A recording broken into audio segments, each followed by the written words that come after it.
Այսպիսով 15 տարեկանից բարձր երիտասարդներ, դուք մուտք եք գործում անսահմանելի տարածք,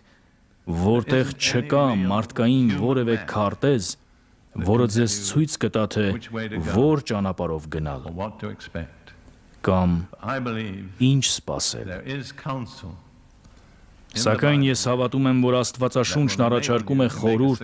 որը կօգնի ձեզ կառուցել հաջողակ կյանք։ Ամենաիսկական իմաստով ես հավատում եմ, որ Աստված նախատեսել է, որ յուրաքանչյուր հավատացյալ հաջողակ լինի։ Ես չեմ խոսում հարստության կամ բարձր կրթության մասին, բայց հավատում եմ, որ Աստծո յուրաքանչյուր զավակ ծնված է հաղթահարելու կյանքի մարտահրավերները։ Նա ծնված է ապրելու մի կյանք, որը արդյունքներ կունենա հավիտենության մեջ։